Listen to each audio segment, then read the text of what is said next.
everyone, welcome. My name is Paige, and I'm part of Deschutes Public Library, and I'm joined tonight by Central Oregon Writers Guild and Jason Graham. And we are here for a fantastic workshop.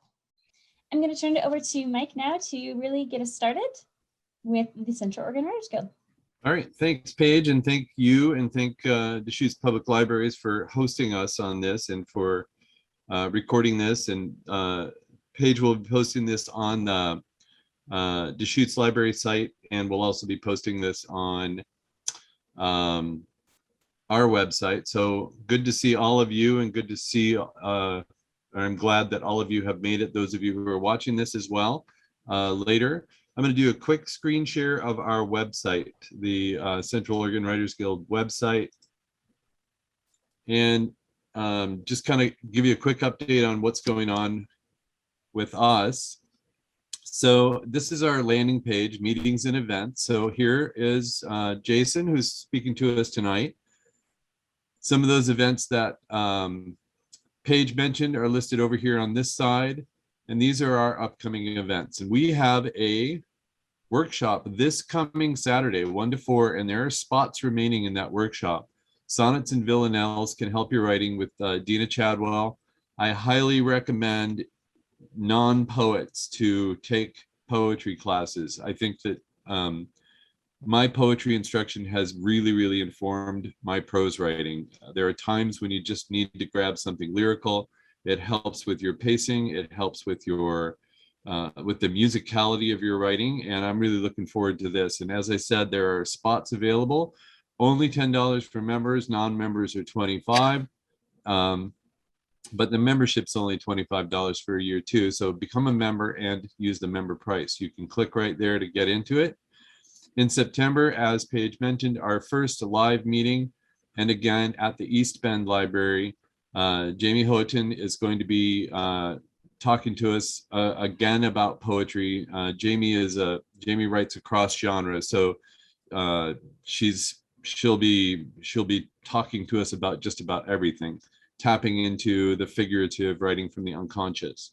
In October, Ellen Santasero, who's in our audience this evening, will be talking about, we'll be doing our presentation, our monthly presentation, possibly again at the East Bend Library, but we'll keep you posted. What's it all about with her? And Sarah Sear, who's also with us tonight, is going to be our November presenter. And then we have a workshop in November with T. Geronimo Johnson. And I've mentioned this before. Geronimo was my mentor in the OSU Cascades MFA program. One of the best teachers I've ever encountered in my life. I absolutely implore you to join in on this. This will be great.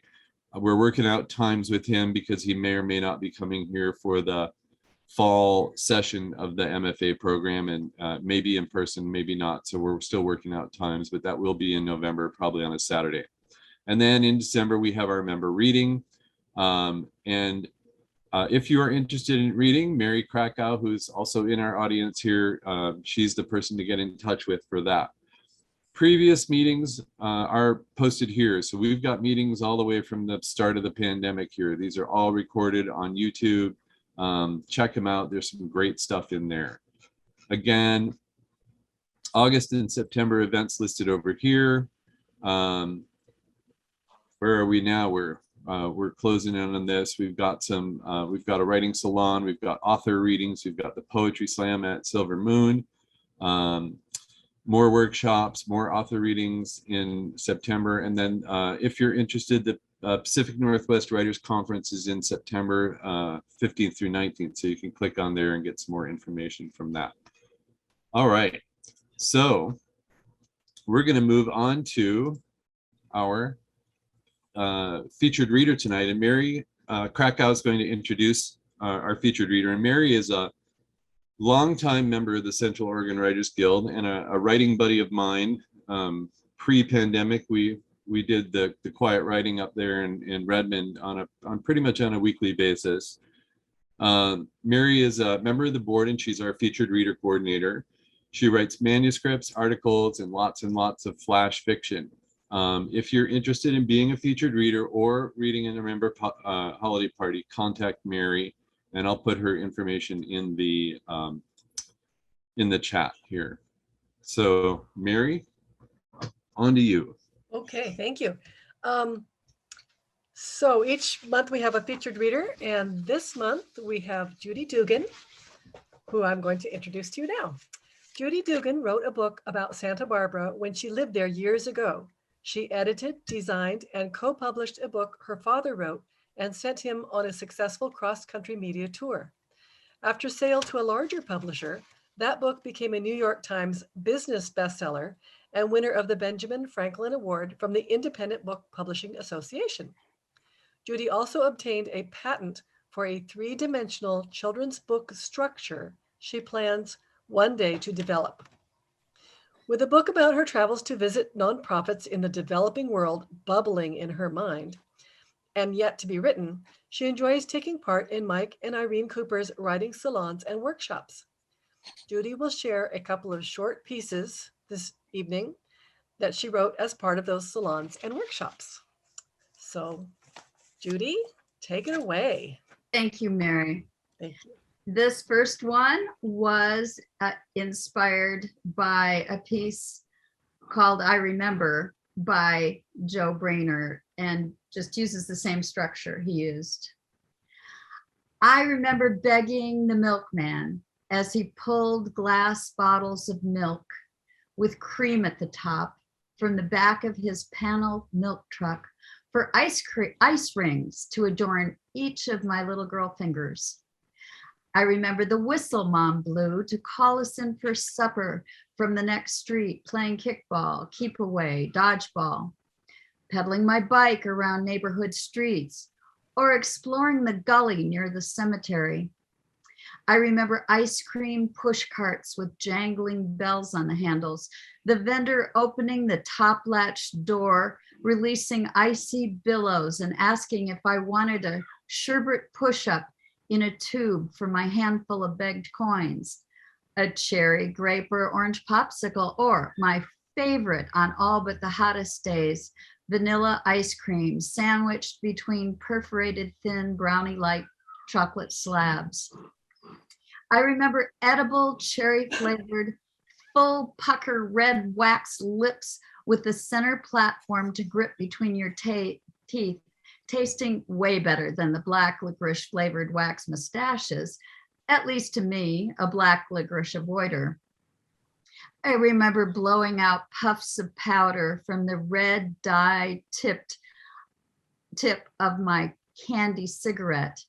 You can't begin too early practicing to become a cool smoker. I remember Craig Gerhardt chasing me across our grassy parkway, and when it became clear he was catching up, squatting into a ball at his running feet and sending him flying.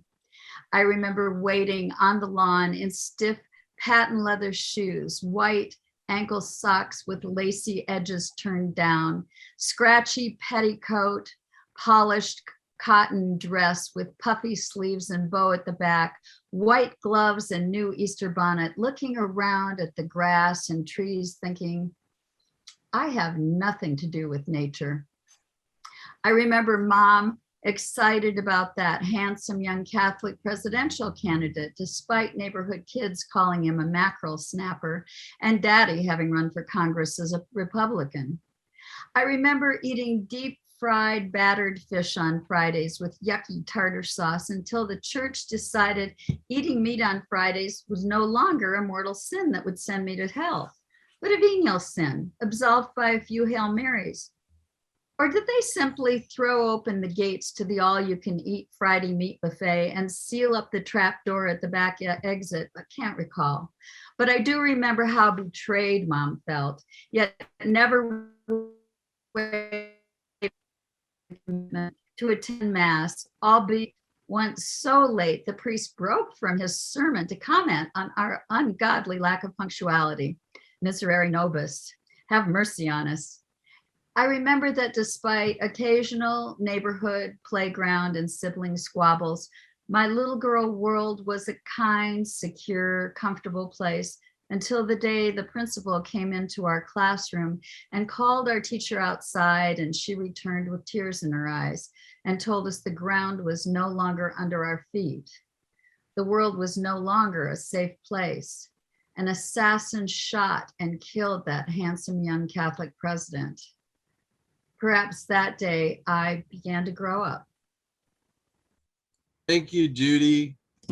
That was fun. I wonder how bummed out the people in hell for eating fish were when they changed the rules, you know? Oh, absolutely. Yeah, can you believe, you just used to go out that back door and drop through that trap. Right. Yeah. It's kind of like the people in prison on marijuana possession charges now, right? Like, we didn't need to be here. All right. Right. Well, thank you, Judy. Sure. Okay, well, I'm going to introduce our presenter tonight. Super excited to have Jason Graham here. Jason is better known as MOsley WOtta, and he's a transdisciplinary artist and the creative laureate of Bend, Oregon. His work spans nearly 2 decades of exploration in multiple mediums, including writing, painting, performance, and video. He is an Arts Beautification and Culture Award and Individual Artist Fellowship recipient, City Club Community Leader honoree, Oregon Slam Poetry Champion 2008, Oregon Humanities Conversation Project Leader, Bridging Oregon North Coast Facilitator, and recent winner of the Fields Artist Fellowship. And if you've spent any time in Bend, you've come across Jason. He is extremely influential in the arts community here and a great person to have. His work currently, besides death and divorce and buying a house, is focused on soft revolutions. And he works with a small team of creatives at Wake Records. And I'm going to put that link in the chat. And Jason, it's all you. Okay. Thank you. And just thank you to all the folks who spend the agonizing, really like self-inflicting pain is the practice of writing. So like good on all of you for taking that up as a hobby. I guess you could also, I don't know, this town is full of very active people physically. So who are blowing out their knees to spend pleasurable weekends, blowing out your knees or whatever on some mountain somewhere or whatever. So I think we're in good company with the kind of sadomasochistic relationship that is required in order to be creative. I'm obviously an artist because it's summertime and I'm wearing a beanie. So I think whether or not a bio was ever read, it's pretty clear. I have very thick glasses as well. I think superficially you can be sure. So the thing that I wanted to talk about with this whole hold your doubt like gold concept is one that it's a line that came to me that made a lot of sense years ago. I remember like posting it up on Instagram or something like this. And actually I remember Jamie Houghton, who's going to be teaching a workshop through your organization here in a little bit, who I've known for a minute, who's great, who's got a great line in this one piece where she says, it's like the sound of milk on glass. That's a good line. Anyway, she noticed this hold your doubt like gold. And I didn't really know what that meant. I just knew it was true. So I've been rolling this around for a while. And I do this, I was talking with a friend last night in conversation who is moving into a producer role within our small organization, where you're interfacing with somebody who is creative to help the person who's creating the art to better articulate what that thing is to whoever's going to be hearing it or seeing it for the first time, right? Like that's part of the producer's job. In sort of a movie film sense, similar to an editor this way,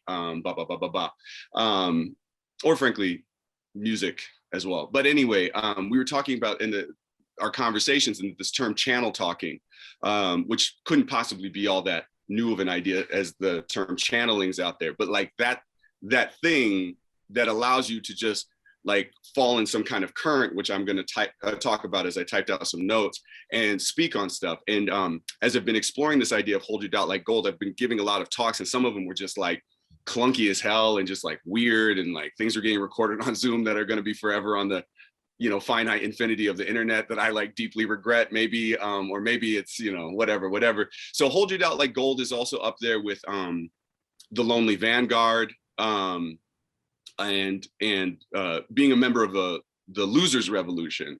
And all of these things are, again, to like the poet's ear, are things that are compelling to explore and kind of, as I've said for years, like kind of a mental lozenge to kind of roll around and think on and think about. But specifically, doubt has been coming up for a long time. We see there's a deluge of doubt, and where like you can see a ton of places where like truth and fact are not always the same thing. And there's like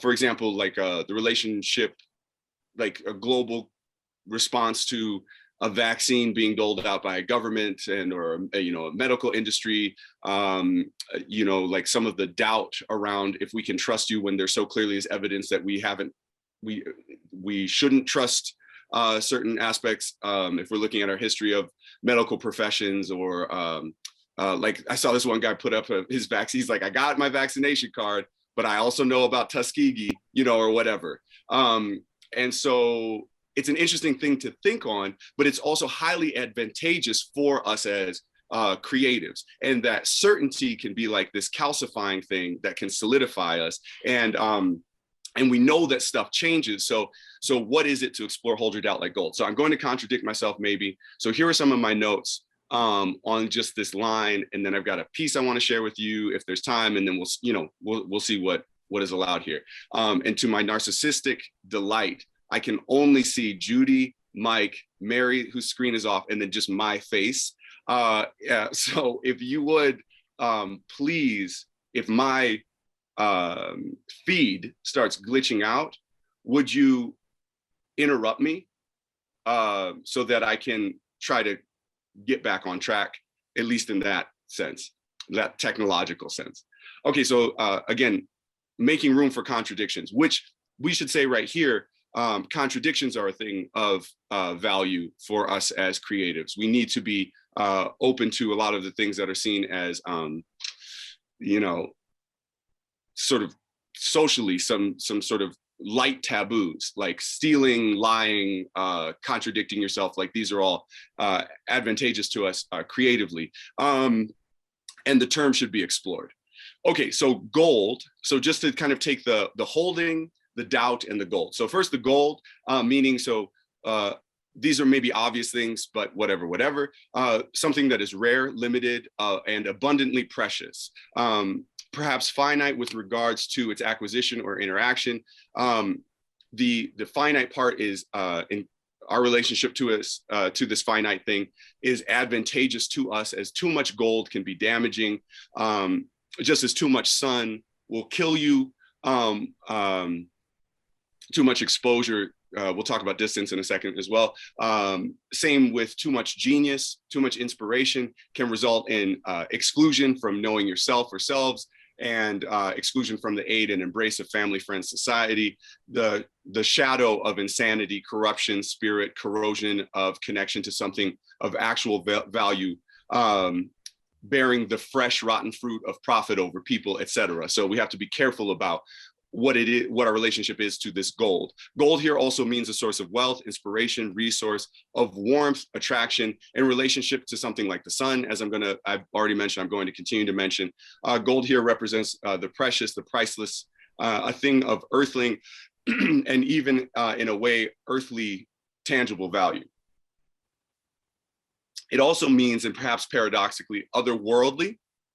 But again, we're making space for both for the contradiction to create a kind of tension that's compelling for us, both as creatives and then for the audience to interact with. Gold, or what we call the audience. Gold equated to the soul in myth. The sun burning in the void of nothing before the planets. As the same as the light for the darkness met by the wanderers, where planet and wanderers, the word is derived from the other. The inspiration of those seeking to be inspired, something intangible, again, in the sense that we cannot create the gold, which I disagree with a little bit, because I think all of us as writers are, we do and we don't, like we're the goose that lays the golden eggs. But anyway, we'll get into that maybe, is not anything that we can actually take ownership of. And that's the important thing. So even if you're the goose, it's not actually, you don't actually own the egg, even if you help to create the thing. And the ownership part, not something we can actually take ownership of, which is why we are tricking ourselves when we believe we are the awards, that we are the accolades, that we are the damnations or critique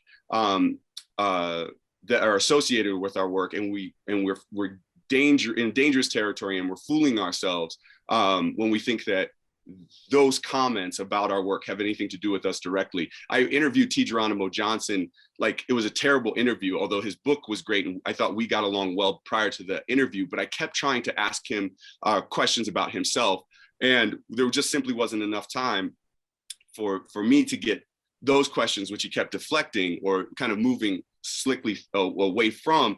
The focus needed to be on his work and on the book. I'm looking at it right now, Welcome to Braggsville, just shout out to that book. You should read that at some point. But he was right to dodge my personal inquiry of him because the focus was on the writing, which is distinctly separate from the artist. Okay. In other words, Copernicus is merely the observer. He did not create the reality that he's talking about. Also, we should briefly look at the ego trip of this whole sun-planet relationship, as we historically go from being the center of creation, wherein all things revolve around us, to revolving around a sun that is the center of all things. And then, of course, this is not, in fact, the center of anything other than the illusion of our myopic importance of this thing. And that oftentimes, I mean, we've seen that in our own lives possibly happen a ton of times, where we're neglecting some necessary thing to hyper focus on the art. Always out of our grasp. Even if we hold the gold, it's only for a time. So once we encounter it, the gold, it can also possess us, which is something that we have to be careful of, because we cannot actually possess it, blah, blah, blah, blah. Which we should pay attention to as we're equating the gold to doubt. Later on, I'll bring that up a little bit, hopefully, but pay attention to the fact that you can't actually hold it. So you can't actually hold your doubt anyway. If we're to wear the gold, for example, it's on top of us, outside of us. If we put it in a tooth, eventually it'll be replaced or fall out. The eroding waves of time return to the ground. If we consume it, for those of us who have had the bougie, what have you, we've eaten the gold leaf, it passes through us, and it clearly is no longer gold at that point, though of something greater value for us as writers, shit is fertilizer, and so on and so on. We can only possess the concept of it. So this is a good, and this, for example, okay, so we can only possess the concept of it as, and the translation of it to us is of a great importance. The metaphor, the idea, is just as potent and perhaps more accessible than the thing itself. Again, sometimes indirect contact with this gold can prove to be safer and more effective method of interaction. I just am thinking about it also too. If you have a fake gold necklace that gets taken from you, it isn't so precious that you have to risk so much to get it back or whatever. You may be able to let it go. But anyway, and then also the distance part here is true for anyone who has ever observed the difference between the experience of living with a piece of art compared to living with the artist. The source is more agreeable often when it is many times removed from its origin. And then to go on this tangent for a second, with exception, and there are exceptions, you could argue, we do not eat the sun. We eat the thing that eats the sun, or often also eat the thing that eats the thing that eats the sun. However, if here in the same way, we'll wear the gold, but we don't actually go and mine the gold necessarily, or go through the penalties, the cruelties that are associated with that. And then also it's important to recognize our distance here. And there's a lot about this gold idea, but the distance between not being directly at the source, but not also so far removed from it. So we can see this in, for example, like Twinkies. This is a diet that can kill us cold, just as the Earth, being the third planet, is in a balanced, life-giving distance from the sun. So balanced distance and balanced diet. So we want to actively, hopefully successfully, have a relationship with the source of the thing that also allows us to have a life. Again, just as a painting or film is safer to look at directly, you can look at that directly all day without actually going blind. It may actually give you greater visions, and so on and so on. So we may stumble upon it. Maybe we are given it. Maybe we trade for it or purchase it. Maybe we kill for it or do harm for it. Maybe we try to do away with it, bury it, hide it, escape from it, hoard it, compare its amount or material quality to another's amount or material quality. Maybe we give it away, maybe we share it, maybe we display it for all or a small few. And again, gold here also is representing our inspiration and the topic of our inspiration as well. Just as it's difficult to talk about certain topics, it can be difficult to look at a thing directly. So sometimes enter an allegory, or maybe it's more personal. It's better for me to talk about my own personal story. Maybe it's better for me to distance myself from the story and talk about something that I've seen out in the world, whatever. Oh, okay. So again, we cannot quite hold it even when we've got it, because of just the functional things that we have to do: eating food, wiping shit, holding genitals, holding tax documents, weeping, the weeping heads, our lovers' hearts, our children, our great-grandchildren. There's other things that we also have to pick up, as much as we're compelled to go to the gold thing. And then the holding is also a liminal aspect, which I've noted on multiple times: the waxing and the waning, the dance with the thing, holding like a gaze. Okay, what else do we need to say here? And then let's talk a little bit about the doubt. Doubt is also something we cannot do indefinitely, though we see and seek its preciousness. Doubt is linked, of course, to uncertainty, insecurities, risk and risk aversion. We try to functionally mitigate our doubt, as it can be attached to our emotions, which we can attach to ourselves and mistake as our identity. The same way that we can mistake the writing for the writer, we can mistake our doubt for who we are. So in terms of interacting with these things, we can bring in some concepts about the inspiration, free flowing, and channeling. So to do this ride with the beam of thoughts and ideas wherever it takes you is tremendously rewarding and is tremendously risky, especially if we care about what other people think of us. On some level, I would argue that we all do, with exception, of course, to some degree or another.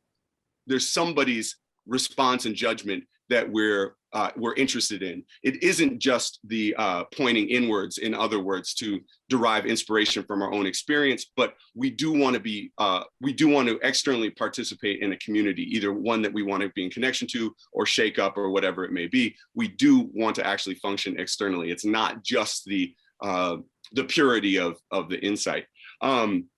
So going in this channel, is tricky, because the only way that you can do that is to fly, to swim. The only way to hold the river is to let go, and then enter doubt. But again, to our advantage, we'll say here as writers, to surrender to that thing that is so compelling, that has this momentum that we get to tap into, to surrender, to yield to that thing, to be ultimately, as even in moments, vulnerable, is a tremendously rewarding, though risky, way to interact with this channel of inspiration. Doubt is also a place that we create space for possibility. Oftentimes, one way that we deal with doubt is through the acquisition of knowledge. So doubt allows for us to make space for knowledge to enter. Doubt is a place for the miraculous to occur. For myth to become fact, for love to be named, for the gods to cast favor. The value of doubt is in this way, compared to the preciousness and pricelessness again of gold. Create space for the possible, wealth it creates time potentially. So I did some comparison here between doubt creating space for the possibility, the way gold creates wealth, or is a wealth thing that creates time. I don't know, that's a little clunky, but there's something in there. And then just to finally here talk a little bit about vision. So doubt is also going to occur when you have some kind of a vision. which vision is in relationship to inspiration. But I would argue, I suppose, that vision is not necessarily the same thing as inspiration. So it's one of those, like a, whatever they say, like a rectangle's a square, or, you know, all rectangles are squares, but not all squares are rectangles, or whatever they say. I think it's something like this here, wherein all visions are dealing with inspiration, but not all inspiration is dealing with vision. You can be inspired by something that compels your work, that is extremely safe. And this is something that we witness a lot in, and I've been critical of for a long time, blah, blah, blah, in my own pocket of self-righteousness and blah, blah, blah, but of the work created here in Bend, because, or Central Oregon, or blah, blah, blah, because sometimes for the community's sake, the work that doesn't take the bigger risk runs the risk of becoming purely entertainment. And what's dangerous about entertainment as different than art is that while both can reduce or mitigate pain, only the art can heal it in a functional way that is useful within the community. And there's a great joke in the animated series Bob's Burgers, wherein the mom says similarly, you know, alcohol doesn't, and maybe she says wine doesn't solve your problems, it just makes them go away, right? So like we should pay attention to what kind of risks we can be taking and how much we can lean into whatever the vision is that is beckoning us. And you can clearly see where also too, there can be the more superficial illusion of risk that isn't actually. So you could chalk something full of you know, words that are considered to be you know, as if George Carlin never existed, bad words or whatever. So you could say a whole bunch of things that were really slanderous without actually necessarily taking any risks, but you could engage the audience, and then maybe we're running the risk of I should stop saying risk here, but maybe we're turning that into entertainment as opposed to art, which should have a medicinal value. Should have. Okay. Anyway, so if time was linear, which I don't think that it is. I know that it's not, but if time was linear, the vision is a future history reaching back to you to be created now. And this is also difficult to talk about the lonely vanguard here, because a vision is going to take you off trail. It's going to take you away from the group, and it is going to show you a way. And it is going to also show you a way, but also show you a way. It is also going to show you a way for other people to go that I won't say always, but with a wink, always useful for the group. But you're having to, you know, to talk about a literal trail and then going off trail, let's say in a dense forest somewhere, you're gonna have to bushwhack. It is a rough way to go to follow this thing, and then convince other people to help you create this road to this thing. And then there's also, of course, some kind of concern of, am I going to suffer its value or preciousness by bringing too many people to this sacred vision? So blah, blah, blah, blah, blah. It goes on and on and on. The other thing about the vision is you have to have patience with it, because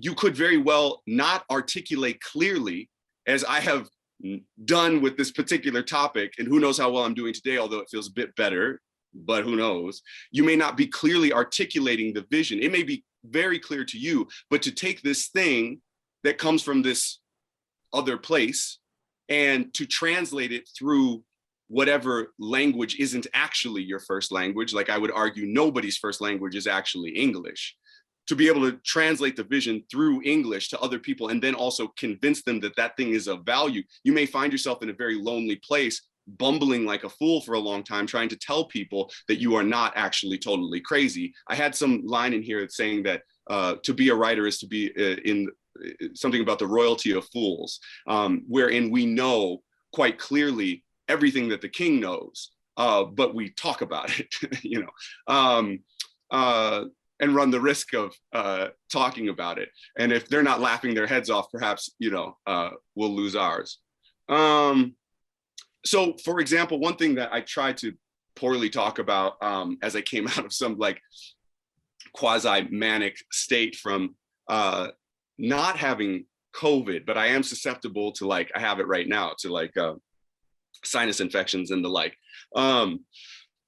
I was like sick, and then I did a feature, and like so many things in my life were sort of collapsing, and I had all these ideas, and I went on this, like, fortunately I was talking faster even than I am right now, so that it made it difficult for anyone potentially to hear some of what I was saying. But the things that I was saying, while they're true for me, were poorly articulated and also very risky. So what I'm interested in right now are the connectivity of trauma and healing for us across cultures.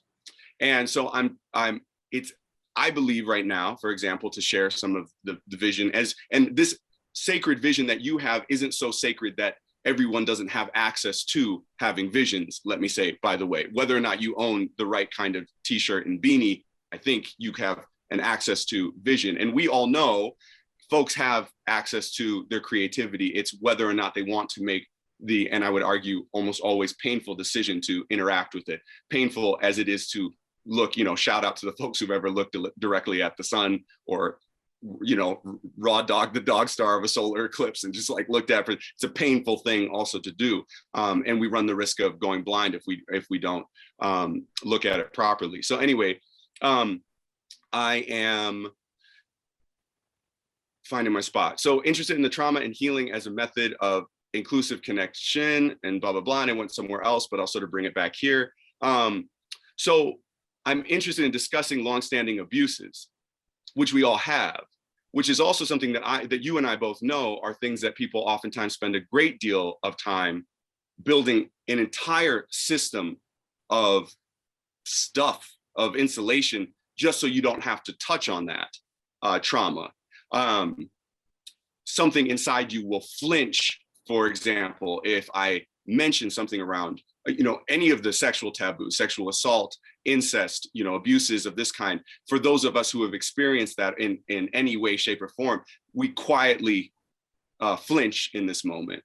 And of course, you know, other taboos, engaging in forms of, you know, the various forms of slavery that you can engage in, you know, I mean, you know, there is no coincidence for those of us who have been looking at the diet we've been eating that something like COVID would emerge from a diet of eating things that are being held in a place that is cruel for them to be in prior to being, you know, consumed in this way, and it goes on and on and on. So how do you talk about these abuses, which are you know, part and parcel, like we've been talking a lot about resilience you know, this is a word that's come up quite a bit. If we're talking about resilience, it's because we know trauma.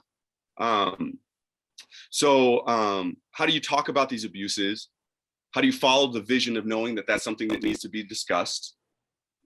Oppressions of all kinds, slavery of all kinds, cruelty of all kinds, without normalizing the abuse. So this is my specific inquiry right now. How do I articulate this? How do we talk about all that stuff without normalizing the abuse and also making it a cultural imperative to make it culturally commonplace to talk about it within our communities, or talk about it as in communicate that with each other within our communities, wherein we can say, yes, also that has happened to me as well. So like specifically to talk about the Me Too movement, for example, for every woman that said Me Too, there was the, if you like, shadow side of that, of every perpetrator, if we would call them, that is also saying Me Too. And that Me Too conversation is happening of, I won't say anything if you won't say anything. I'm not going to say anything, Me Too, right? So there's this dynamic that's going on. And what happens is, we know as writers, is some of the best stuff comes from the places that are the shadow places that we don't want to go. So we have to leave this third rock, traverse the void, figure out some sort of safe distance across this expanse of nothing to get to that inspiration, to get to that goal, holding, uncertainty also. Anyway. So how do we talk about this without normalizing it? Make it a cultural imperative to do so, and in a way that doesn't increase the abuses that we wish to discuss or dismiss those who have been hurt. How do we talk about this without enabling the abuser? And where are the two words? Again, this is a question I need to know, find a way, how do we not, for example, terms that are popular at this current time, victim blame or sympathize with the perpetrator, and yet figure out a way to talk about it, and yet figure out a way to make space for healing. This is the burden of having some sort of vision here. And then the only other thing I really kind of want to include here is trying to figure out ways to constantly absorb enough risk that is staying in the channel enough so that we can have the flexibility and mobility to show up where the inspiration is at. Because just like, even though the sun is always shining, from our perspective, it leaves, right? Shows up in different spots at different times in our day, in our life, whatever. So we have to practice this fluidity and this mobility so that we can find the inspiration when it's somewhere else. Because, and here I want to talk a little bit about the consistency of branding versus the fluidity that's required for being creative. Because once you have a formula, and there are some formulas, that's really great, hence writing workshops. It's really great to have somebody say, do this thing and this thing and this thing, and you'll be able to create this thing. And that can work. That maybe even can work a majority of the time, but there are going to be some times that you'll have to figure out another method, or for whatever reason, that method won't be available to you, let's say. So we have to figure out how to be able to go to this thing. And so it is the paradox here and the contradiction here, where we've got to have the constant breaking up of our sort of calcification of form be our form, the sort of formlessness, the be like water, my friends, Bruce Lee video thing that has made its way in from an interview in the 60s to, memes dancing around the internet, blah, blah, blah. This as in contradiction to the marketplace. So the consistency that folks want from an artist, I believe, is deeply informed by our being sort of awash in the experience of commodities and the consistency of branding. So if through their laboratories and market research, Coca-Cola finds out that actually just putting water in their cans is actually better for folks, and then that's what they're going to start doing, and they just put water in their cans, even though that's better for folks, they're inspired to do so. They have this vision. The brothers do. They're doing this all day, and then they stop and they say, oh shit, like, oh, look at all this water, all that Lake Michigan water at Nestle, whatever. Let's just give folks water. Let's not try to hustle them. Let's give it away for free, whatever. Even giving it away for free, we would open up sorry, I said the thing about Nestle kind of messes with the analogy, but we open up the can of the Coca-Cola. It doesn't say Dasani on the side or whatever their water company is or whatever. The label, the consistency of the brand is wrong. We drink it, even though it's better for us. We're pissed. We're pissed off. Where's my Coca-Cola? This is the consistency of branding that we have to wrestle with when our art meets the marketplace. And what I'm suggesting is that there is a way, and I've been doing this in Bend for a long time, but I'm at a place where I'm taking this other spots now. And I've been doing this long enough to be on the whatever, I'm 38 this summer. So this has some life experience behind it. There is a way to be that freeform creative and also be able to meet the demands of the consistency of the marketplace. This will allow you to navigate those sort of ever-changing regimented spots that is the marketplace. And then also, if that all falls apart, you haven't totally sacrificed your relationship with the muse that for the money that you can't get back to the ever-changing location of your inspiration. So those are all sort of philosophies with sprinkled in some real life application. But before I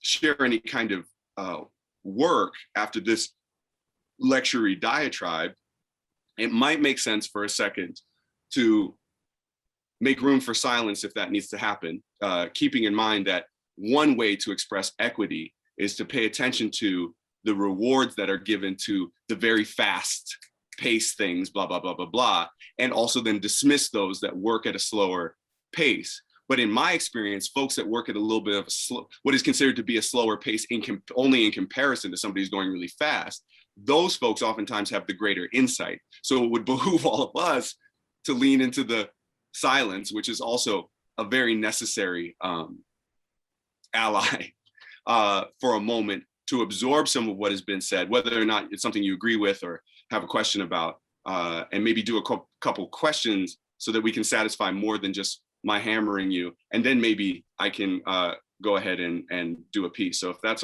all right, maybe make some space for discourse, and not just I keep inviting it, but then I'm like, but let me say one more thing. But then also, this does not have to just be, certainly to me, as this is a group of peers, wherein we're all in it. So this can bounce between, I would like to invite, whether or not your face is on the poster, bounce between the wisdom of the folks on the screen. Okay, that's what I want to say. So thank you, Jason. But we've got some stuff in the chat, and because this is going to end up as a recording, people aren't going to be able to see the chat. So Trish, can you just read out your chat? Sure. Hi. And hi, Jason. I love your energy. So much fun. Okay, so as a society, we've been working on resilience, bringing out trauma, creating the space for people to share and find ways to heal. There are exciting things going on in our society right now.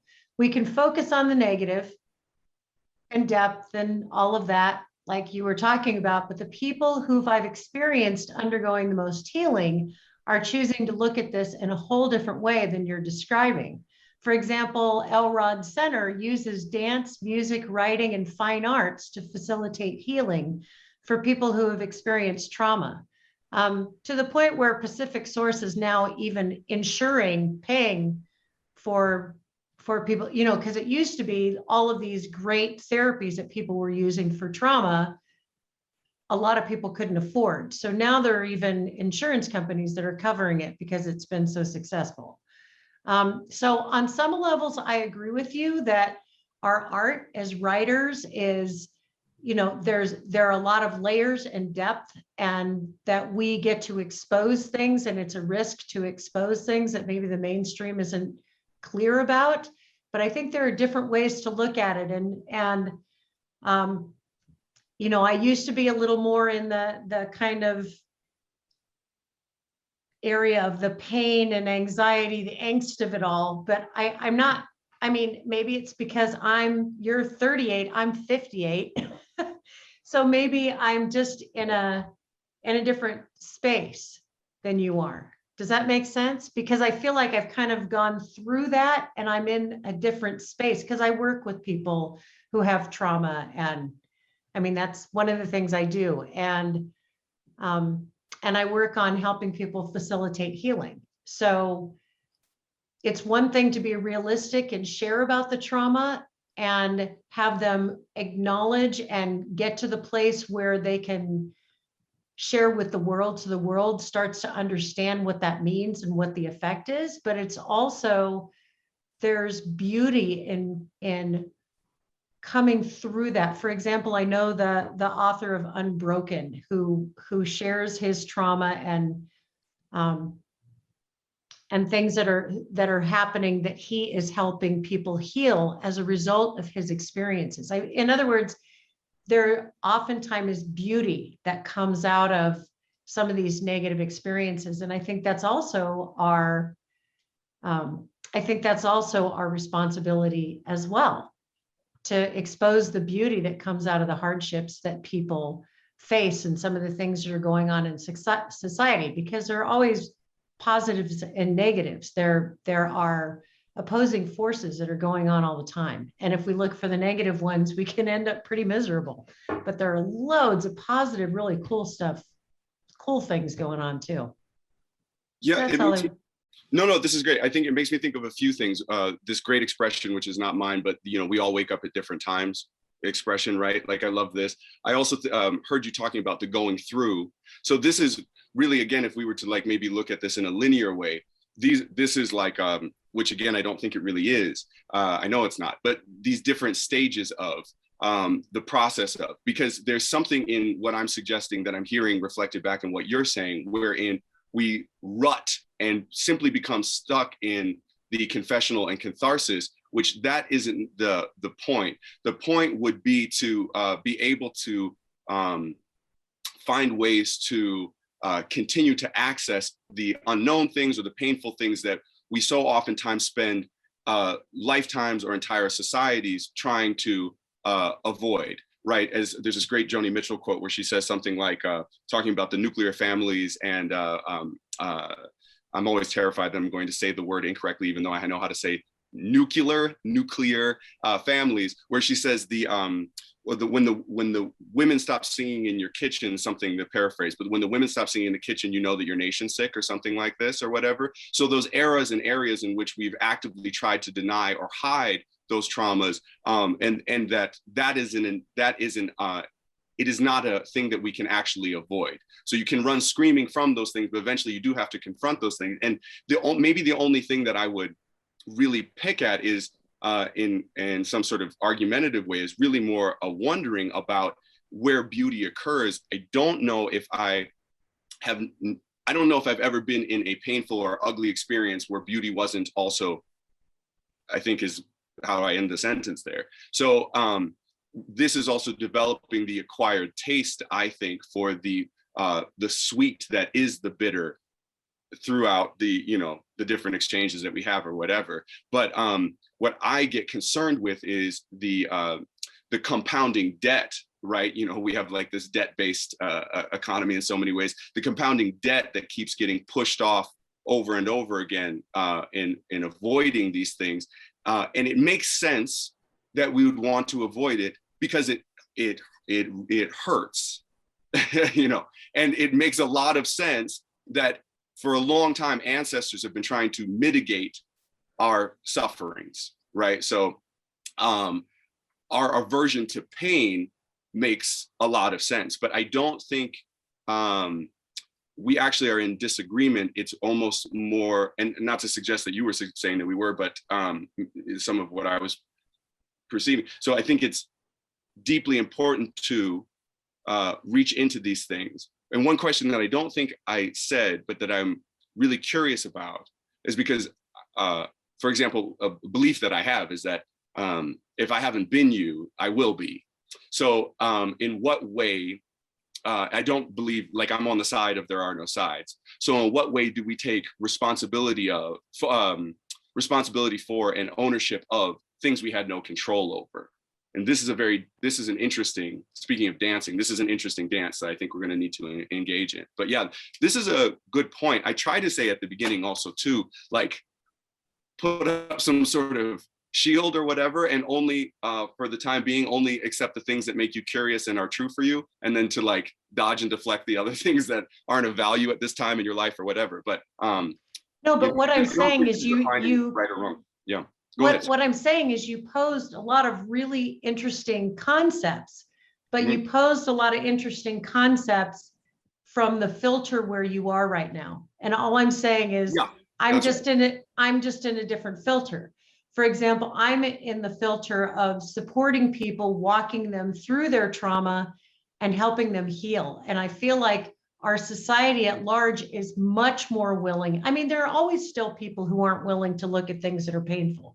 That's life. It's been that way since the beginning of time. But I feel like in our society, we are much more open to hearing people's stories, and we are much more aware of the whole branding thing, and that people are, trying to get us to do certain things through marketing and, whatever. And I think that artists are exposing some of those things, and people who are brave are using some of their negative experiences to create beauty from the ashes and support other people in climbing out of the ashes. And there are a lot of really exciting things that are going on right now in our society on a level that we've never seen before. So like a lot of, education, for example, we're really working on trauma-informed education and educating kids with much more sensitivity, and and educating teachers on how to work with children on a whole different level. I have several friends throughout the country that are working on that actively. And so I'm just saying, I understand the negativity and where you're coming from. And at the same time, there are some really positive, exciting things that are going on right now. I don't know if I put it in terms of negative or positive, and this is something that I do have an issue with.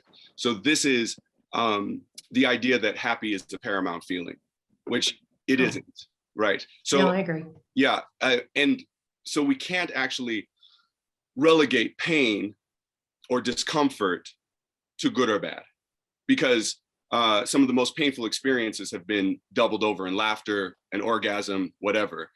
They're woven together. And so I'm going to say something with this preceding caveat, wherein I'm going to talk about race and my experience with race, and also say that if you were to, not saying you're going to, disagree with me, this does not inherently make you racist, just because I'm going to be talking about this, with the additional umbrella caveat for all of us to say, I don't see how you could avoid being racist living in the United States of America or many other places. And I don't know where in the world you can avoid being racist as it's a diet that we've been eating. I do believe this is a place where doubt has entered, wherein I've spent a great deal of time, for example, living in a place like Bend, Oregon, ignoring and shoving down things that I'm clearly seeing, to find that there are communities that are not part of my community that represent a collective seeing that I also am participating in, and wherein we're dealing with and paying attention to the traumas that have been avoided, and clearly the joys in expressing and the beauties in expressing these kind of traumas. So the danger, I think, always is my desire oftentimes to make it a this or that. But what we're experiencing, I think, most importantly, is this constant blending of all of these things simultaneously happening. And so the doubt that I've been holding for a long time became of great value, as I have had now an entire back catalog. This shirt, for example, which we made early on for MOsley WOtta, folks in my group said, do not make this t-shirt. It looks like a Black Power t-shirt, as if there was something wrong with that. It never was the intention, but this is the part of the environment that I grew up in, wherein I had to suppress these creative things that were coming through me. And then also we have to add in, this is not, this sounds very like, however it sounds, but this is not a choice. I think I'm not getting these ideas because this is something that I want, any more than being an artist, I feel like on some level is a choice. This is an inescapable thing for me. So to avoid these ideas, visions, whatever you want to call them, that come through, and then to avoid what they're saying, is something that has become increasingly dangerous, toxic for me to do, the same way that, shoving your emotions down can become cancer or abuse within the home or those kind of things. So yeah, so I hear what you're saying, but I also hear a desire to, and this is the other thing, no shortcuts. So a desire to move quickly from, or to solve the agony. And I think we need to continue to participate in the agony and include those things in our culture. And we see this clearly oftentimes in, and I say this from a pseudo-intellectual, not actual academic place, but let me try my best to sound like I went to school. We see this in initiation practices that are mimicking what women, and in this sense, we need to now say very clearly, cis gendered female, that is to say a woman who biologically is identifying with how they also see themselves, biologically identifying with the genitalia they have at birth. We are seeing in initiation practices wherein men are going through these agonizing rituals to mimic what a woman does biologically, which is, of course, a menstruation cycle, giving birth, and then, as they say, the wise woman holds her blood as she's moving later into her life to become not, as we try to over-sexualize some gilf, but the glorified elder in our community that really actually has some key things to share with us. Glorified, maybe I'm laying it on a bit thick there, but still. So this is an ancient example, as not meaning to be a fundamentalist of looking backwards for the solutions, but as an example of how to incorporate in what we are biologically wired to do, which is to be in pain, but that as different than suffering. So I think what I'm really trying to talk about here is how do we interact with moving that pain through so that it doesn't have to continually be suffering, so that we can move away from the conversations about race. We have to talk about race, and we have to talk about race because we have to talk about class, and we have to talk so that we don't have to do it again. But then also too, we have to continue to tell the stories until we no longer need to tell the stories. And this is a difficult thing, because how do we tell it without perpetuating it? So there's a deep kind of curiosity that I have here. And fortunately, with my talk, you have given me something to have some doubt about. Oh, I didn't mean to give you doubt, because That's okay. I think you're absolutely right that we need to talk about these things in order to move through them. But I think we need to also keep in mind that moving through them, supporting people, moving through them ourselves, and supporting other people on moving through them instead of getting stuck, because I think it's really easy a lot of times for people to get stuck. Yes. And part of the artist's job, part of our job, is to show a way through, as well as just bringing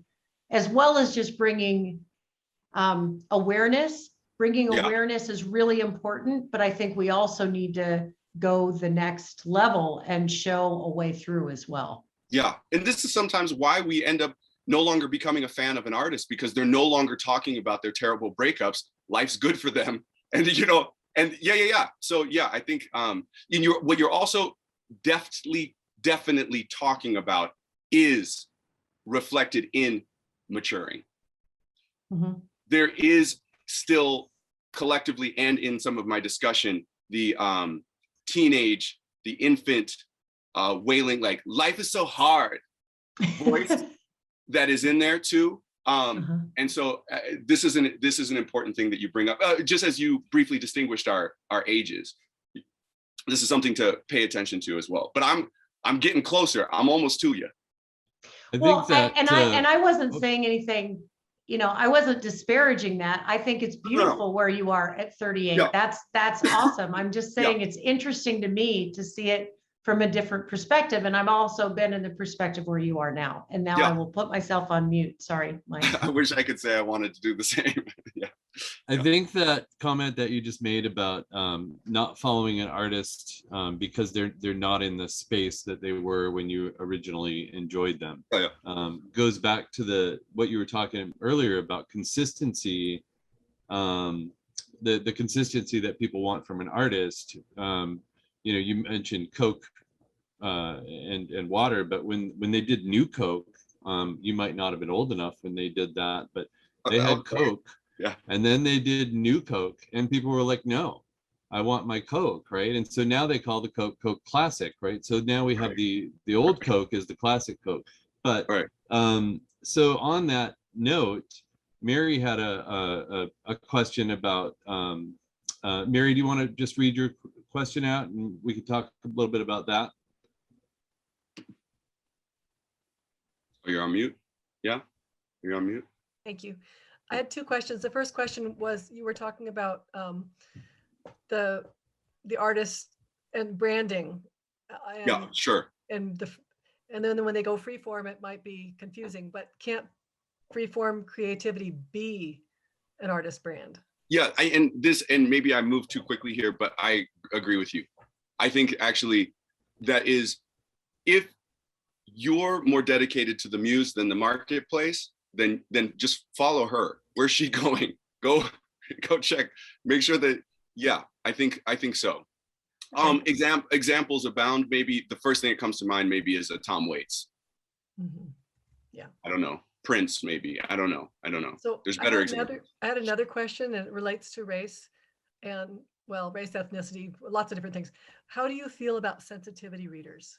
What does that mean? I saw that. What does that mean? I mean, I could infer, but so if I'm a white middle-aged woman, I don't know if I'm still considered middle-aged. Anyway, let's go with that. And I'm writing about a Black teenage girl.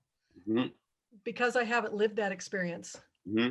then a sensitivity reader would clue me into where I'm totally off. Being a Black teenage girl. Right. You're a sensitivity reader, right? Yeah. Can I comment on that?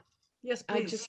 I just encountered that, and the feedback I got was, you are writing about a teenage girl who just happens to be Black.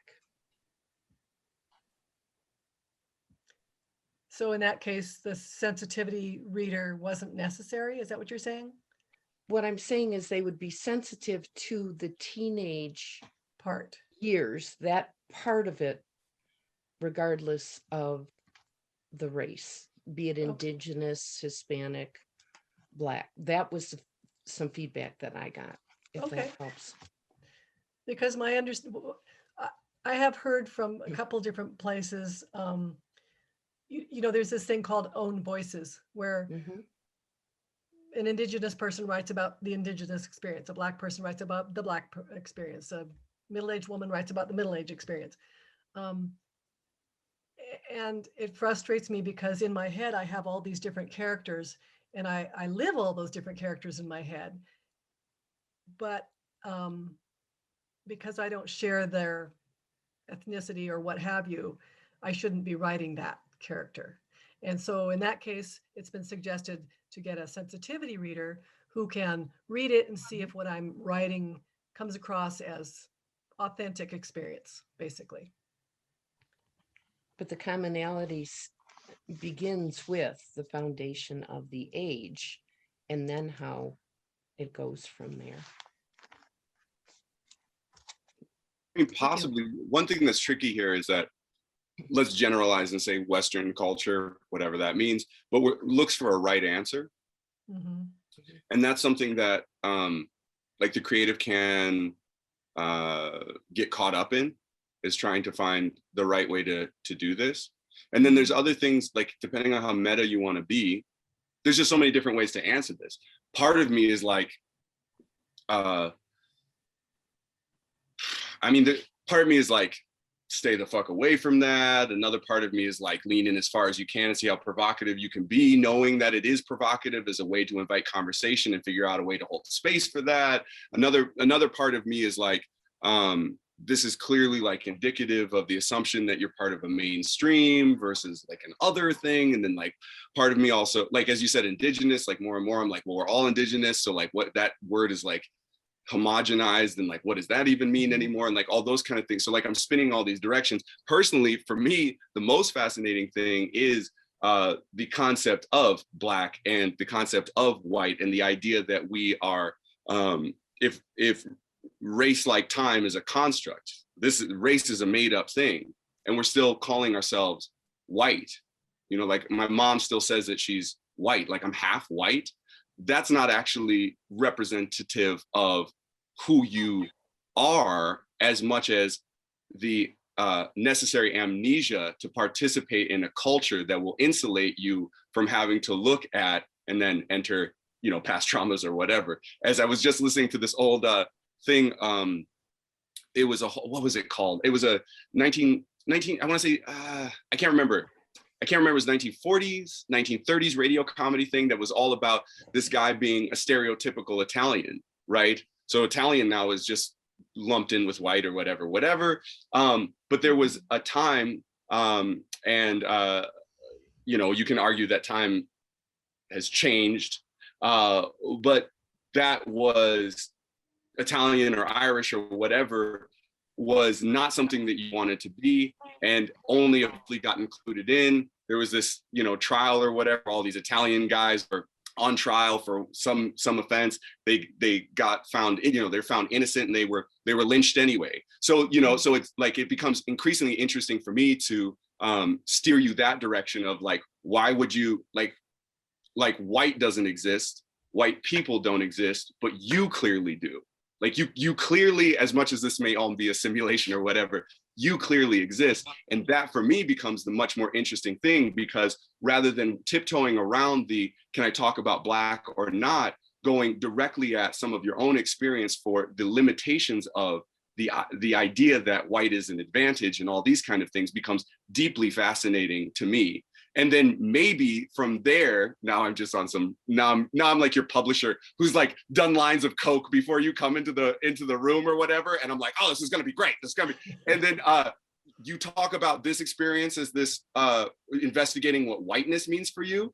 And then some meta example where you are talking about, as a writer, trying to write about a Black teenage girl inside of that story as well. Like that is something that's something and might provide some kind of new insight into what Trish was talking about, where we're actually moving through something. We're actually moving through something now. And maybe, I've included Trish prematurely in this way that you're like, I disagree. First of all, why the cocaine thing? And then, but I mean, really, like this is a useful investigation, I think. Why do we still, use these terms? This is something that is interesting for me. How much closer we'll be can using you? these terms for a long time. I mean, it's our. I've given up faggot. What's that? I've given up the F word faggot, which I said all the time in middle school because that was part of the culture. So I also have dealt with mulatto. I've dealt with half Black, Negro, Afro-American, African-American. Now we're back to Black again. Part of the concern that I saw with COVID was how quickly we adapted. It was both our greatest advantage and one of the most terrifying things. Okay, this is what we're doing now. So I do think we're flexible for it. But there is some greater risk you could take that also would include you in the potential expense. Can you explain that? There is further include you in the expense, rather than the expense being the potential alienation or of somebody in your readership, or having to get somebody be a sensitivity reader, which also runs a weird parallel for me with censorship. So I'm not exactly sure there. I would almost rather the acknowledgement of how sensitive it is, where, as you look back at yourself, some of that intersects with your own personal life. Why is, as I would say, if I have extra whitening toothpaste as I'm brushing my white teeth, am I white like those teeth?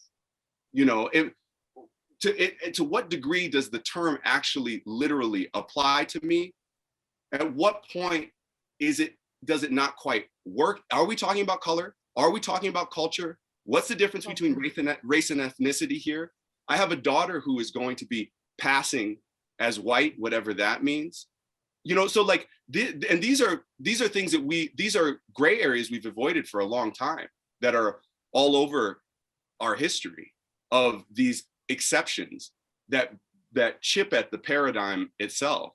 So that's the thing that is compelling to me, especially because there is, unfortunately, I want to like rage against this sort of, I hear so often some sort of comment of, oh, I'm just some blah, blah, blah white person. But what I hear also in that is this robbery of value, of the importance of your individual lived experience. Because somebody who fell in love with you, and there were probably more people that fell in love with you than you'll ever know, didn't see some data point, superficial. They really saw you. So that's the thing that's interesting. So can you help us navigate getting past those data point things to the thing that really makes you so compelling as to have more people than you'd ever know fall in love with you? That's interesting. Now, how is that similar to this other experience? And how can we talk about these fragile shells that we're in that often limit us from accessing those things? And in what ways was I inhibited? In what way was this other person inhibited? I love the idea of the story inside the story. I think this is what we are.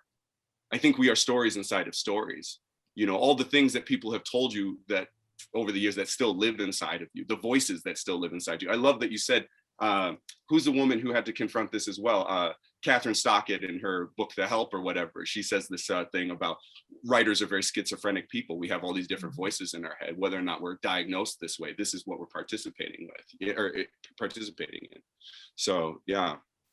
So, and then maybe some sort of baseline of, I'm trying to access real discourse, real freedom, real love. These are things that are very useful for humanity. And real freedom, real truth, real love, real discourse are absolutely terrifying. We don't know what we mean when we're like, oh, you know, freedom, this is what I want. This is a terrifying concept. Death is, for example, freedom, terrifying concept, you know, yeah. Ellen's got an interesting take into the racial discussion here. Ellen, do you want to share what you've put in the chat there? Sure.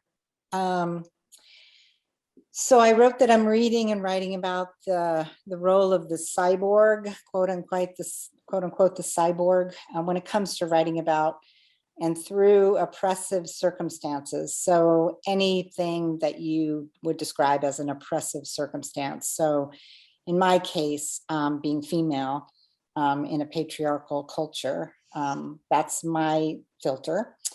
And so the article that I'm loving right now is called Cyborg Writing as a Political Act, Reading Donna Haraway in Organizational Studies. And the author, I have a quote by the author. He says, for Haraway, so Donna Haraway is a woman who wrote in the 1980s, she wrote something called A Cyborg Manifesto. And she was a second wave feminist, and it was all about you know, trying to basically, if I can use Houdini as a verb, trying to Houdini her way out of the oppressive circumstances, you know, she felt made by society. Like society was saying, well, you're a woman, so you have to be this way. You know, you have to look this way, you have to do these things, because, you know, that kind of gender construct that she was dealing with back then. And so he says, for Haraway, the cyborg is the central character of a myth representing infinite possibilities. A cyborg is not so simply a cybernetic organism, a hybrid of machine and organism, a creature of social reality, as well as a creature of fiction. In other words, it is a chimera residing in indeterminate liminality. And I just put it in there because it feels sort of kind of related to what everybody's been talking about. And it's just really exciting me lately, just that the concept of, you know, how do we live with the pain of whatever our oppressive circumstances are, or the people we love, whatever they're going through.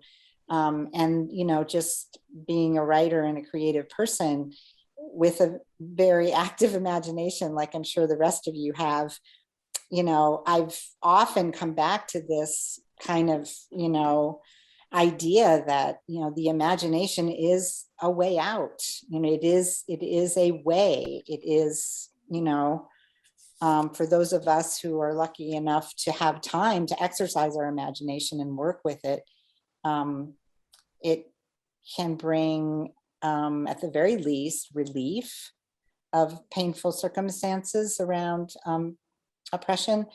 And at most, I mean, what? I mean, I'd love to hear what you guys think about that. You know, just that that there can be a freedom or a way out, given what the world has, quote unquote, made you. You know, so like a cyborg is a made thing, right? It's made by the society around it. So part machine, part human. But then if you look at movies about cyborgs, the cyborg, this is the cool thing, the cyborg always escapes and ends up having some kind of power also that can meet the, you know, the original power that was oppressing them. So it's just an incredibly rich, imaginative idea that I'm loving lately. So I just wanted to share it. I have some things I want to say, but I also didn't know if anybody else unclicked to jump in. I think the bringing up cyborgs is fascinating, as has been mentioned multiple times now, that we are essentially cyborgs at this point, you know, with our phones and our computers and all these things, and we carry them with us, and in our watches and whatever. It's also, of course, you can't talk about cyborgs for very long before you talk about you know, AI, or you know, maybe more accurately, like additional intelligences rather than artificial, or something like that, if we're going to keep the term. And this also, for me, reminds me of the hearing about in dreams, everyone is androgynous, that there's a fluidity and androgyny in dreams. And then, of course, we're seeing, you know, to our to the rigid terror, we're seeing more and more acceptance of the spectrum of our sexual identity, and that queerness is actually very much more. Eventually, we'll probably likely have to come around to the fact that queerness is our mainstream, and that actually the minority of folks, there's very few folks that are like just straight like 6 o'clock. You know, I like, the older I get, I'm like, I'm straight like 5:45, 5:30, I'm straight like 5 o'clock. I'm straight like 4:30. You know, so this is a very interesting thing. And then also too, and again, I don't want to, well, the pun of, you know, writers are so annoying this way, that we love things like puns, or that, you know, a good writers conference, people will come back and say like, oh, that was a bloody mess in there, or whatever, like all the words. But the how we are finding ways to transcend the amount of analogies that there were, particularly again with COVID, of us all having to go into these cocoons or chrysalises to emerge and come up out of these shells, what it means to be as open and as beautiful and vulnerable and potentially fragile in that new state. When you're in that sort of cocoon chrysalis phase, you have to kind of liquefy, who are we when we are online or whatever? To what extent are we actually even in here anymore? At what point have we sort of crossed over past the looking glass into that world? Like, do you know what your sexual identity is? When you're interacting, at some points you might be aware of it, at other times maybe not. And then, of course, you know, for those of you who have ever gone down different rabbit holes in pornography in the quiet, private space, where you're like, I don't know, maybe I'll check it out, you know, like, or whatever. But I think the cyborg thing is really interesting also too, because now it's calling into question all the things that we dismissed as inanimate objects being actually connected to our sentient, being connected to being sentient, or being connected to being. And I think in this way, poets are always like way ahead of it, where, you know, somebody says in poetry, it's perfectly acceptable, oh, I fell in love with a rock and the rock fell in love with me. And then, you know, later on sciences catch up and they're like, actually, rocks have had a deep affection for us and always feel bad once they tumble on top of us, or whatever. So this is a really interesting and compelling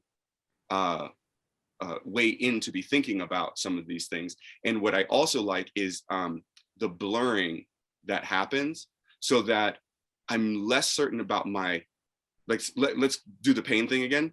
Less certain about like my pain, suffering being connected to this one thing, and more sort of in a mindful way aware of the pain and suffering, but not necessarily so sure, if I don't know what my identity is, what that's attributed to. So now it's this sensation and concept, which then also gets into the AI cyborg thing of like, I experience pain. And you're like, it doesn't sound from your monotone affect that you experience it in the same way, and yet it's showing up on the sensors. Like, you know, so this is both the deep connection to and also the distance from that I feel like is like really necessary.